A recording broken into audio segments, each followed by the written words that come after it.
তখন রাত 9টা হবে। হঠাৎ বেল বেজে উঠতেই সদর দরজার দিকে পা বাড়ালেন শেফালি দেবী। দরজা খুলতেই হাউ মাউ করে কেঁদে মাকে জড়িয়ে ধরল বিনিতা। কিছু বুঝে উঠতে না পেরে শেফালি দেবী ডাক দিলেন স্বামীকে, শুনছো? তাড়াতাড়ি এসো, বিনু এসেছে। যতক্ষণে রবীন্দ্রনাথ বাবু দৌড়ে এসেছেন ততক্ষণে শেফালি দেবী বিনিতাকে জড়িয়ে ধরে ঘরে এনে সোফায় বসিয়েছেন।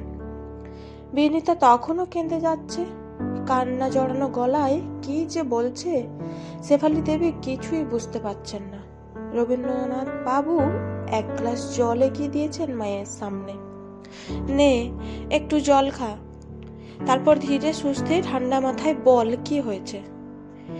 বাবা সম্রাট আজ আমার গায়ে হাত তুলেছে। গায়ে হাত তুলেছে মানে? আজ অফিস থেকে ফিরতে আমার একটু দেরি হয়ে গেছিল। আমাকে ঘরে ঢুকতে দেখেই শাশুড়ি মা বললেন, অফিস তো সেই 5টায় শেষ হয়, তাহলে এতক্ষণ ধরে কোথায় উড়ে বেড়াচ্ছিলে?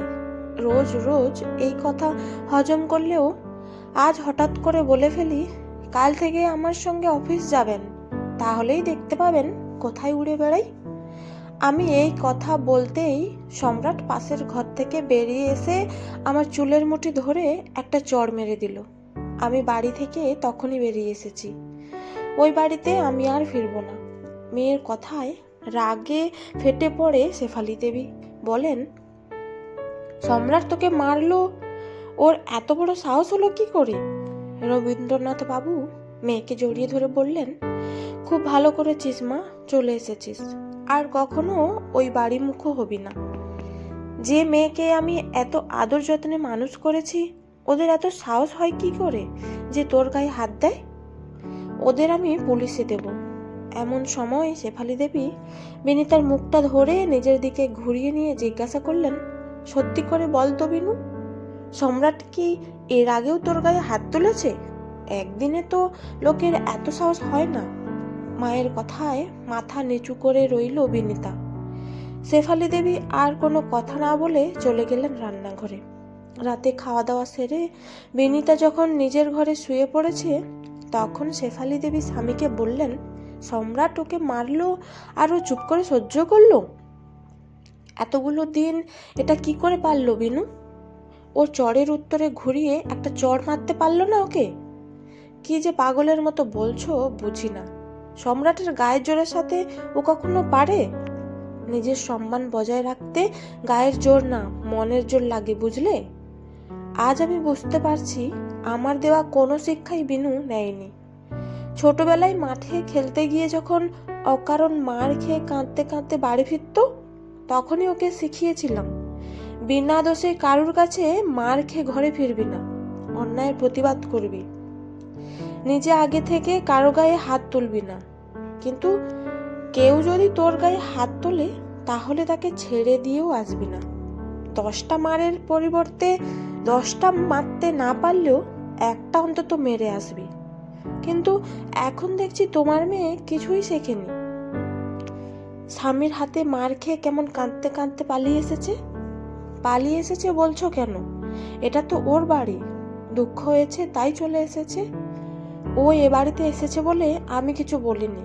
অবশ্যই এটা ওর বাড়ি, এখানে আমাদের যা অধিকার তার থেকেও ওর অধিকার বেশি। কিন্তু যেখানে প্রতিবাদ করা দরকার ছিল সেখান থেকে চলে আসা মানে পালিয়ে আসাই। আমি আমার মেয়েকে কখনোই সেই শিক্ষা দিইনি। ও যদি এসে বলতো সম্রাট আমাকে 5টা চড় মেরেছে, তার পরিবর্তে আমি সম্রাটকে একটা চড় মেরেছি, তাহলে গর্বে বুক ফুলে উঠতো আমার। কিন্তু এই মুহূর্তে ওর কথা শুনে আমার মনে হচ্ছে আরো 2টো চড় আমি ওকে মারি।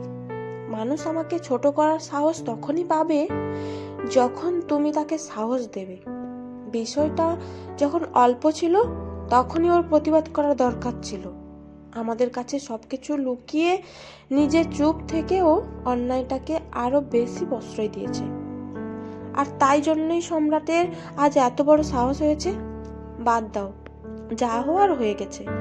মেয়েটা খুব কষ্ট পেয়েছে এই কমাস, ওকে আর কিছু বলো না যেন। ওই বাড়ি আর যাওয়ার দরকার নেই, আমাদের মেয়ে আমাদের কাছেই থাক। দিন কয়েক পরে একজন উকিলের সাথে পরামর্শ করে ডিভোর্সের চিঠি পাঠিয়ে দেবো ওদের। আজ 8 দিন হলো বিনিতা এই বাড়ি চলে এসেছে। সকালে জলখাবার খেতে বসে হঠাৎ সে মাকে বলল, আজ আমি বাড়ি যাচ্ছি। বাড়ি যাচ্ছিস মানে? কাল রাতে সম্রাট ফোন করেছিল, অনেক ক্ষমা চেয়েছে আমার কাছে, বলেছে আর কোনোদিনও এমন ভুল করবে না। আজ বিকেলে ও নিতে আসবে আমায়। শেফালি দেবী অবাক হয়ে তাকিয়ে রইলেন মেয়ের দিকে। তিনি কি আদৌ ঠিক শুনছেন? এ কেমন নির্লজ্জ মেয়ে যে মার খেয়ে আবার সেই স্বামীর কাছে ফিরে যাচ্ছে। রাগী আর কোনো কথা বললেন না তিনি। রবীন্দ্রনাথ বাবু খালি মেয়ের দিকে তাকিয়ে বলেন, এটা কি ঠিক হচ্ছে? তুমি শিক্ষিতা, ভদ্র ঘরের মেয়ে, চাকরি করছো, তারপরেও নিজের সম্মান বিসর্জন দিয়ে ওই বাড়ি যাবে? হ্যাঁ বাবা, আমি ঠিক করেই নিয়েছি। সম্রাট এলে আজ বিকেলে আমি বাড়ি যাব। বিকেলে সম্রাট বিনিতাকে নিতে এলে শেফালি বা রবীন্দ্রনাথ কেউ সামনে আসে না। বিনিতা মা বাবাকে প্রণাম করে চলে যায় সম্রাটের সাথে। রাত তখন 10টা হবে। বেল বেজে উঠল। বুকটা যেন কেঁপে উঠল শেফালির। দৌড়ে গিয়ে দরজা খুলে দেখে ঠিক যার কথা ভাবছিল সেই এসেছে। তাদের দিকে তাকিয়ে হাসি মুখে দাঁড়িয়ে আছে বিনিতা। কি রে, এত রাতে তুই একা এসেছিস যে? আবার কিছু হলো নাকি? হ্যাঁ হলো তো, আজ আমার শিক্ষা পূর্ণ হলো। মানে কি বলছিস? কিছুই তো বুঝতে পারছি না। সেদিন রাতে আমি ঘুমিয়ে পড়েছি ভেবে তুমি বাবাকে যে কথাগুলো বলছিলে সেগুলো সব আমি শুনেছি। এই 1 সপ্তাহ ধরে রোজ ভেবেছি। সত্যি তো, অন্যায়ের সাথে আপোষ করতে তো তুমি আমাকে শেখাওনি, বরং রুখে দাঁড়াতে শিখিয়েছ। তাই মনে মনে ভেবে নিয়েছিলাম সম্রাটকে উপযুক্ত জবাব দেব। আর ও যখন নিজেই ফোন করে সুযোগ করে দিল, তাহলে আর দেরি করে কি করে বলে গেলাম ওর সাথে। সেদিনও যেমন ওর মায়ের সামনে আমাকে চড় মেরেছিল, আজ আমিও ওকে এক ঘোর লোকের সামনে চড় মেরেছি। হিসেব একেবারে কড়ায় গন্ডায় মিটিয়ে দিয়েছি। আর ও বাড়ি যাওয়ার দরকার নেই আমার। তোমরা একটা ভালো উকিল দেখো, যত তাড়াতাড়ি সম্ভব আবর্জনা দূর করব আমার জীবন থেকে। শেফালি দেবী মেয়েকে জড়িয়ে ধরে বললেন, অন্যায়ের সাথে আপোষ করা শান্ত মেয়ে না, রুখে দাঁড়ানো ধন্যী মেয়েই আমার গর্ব।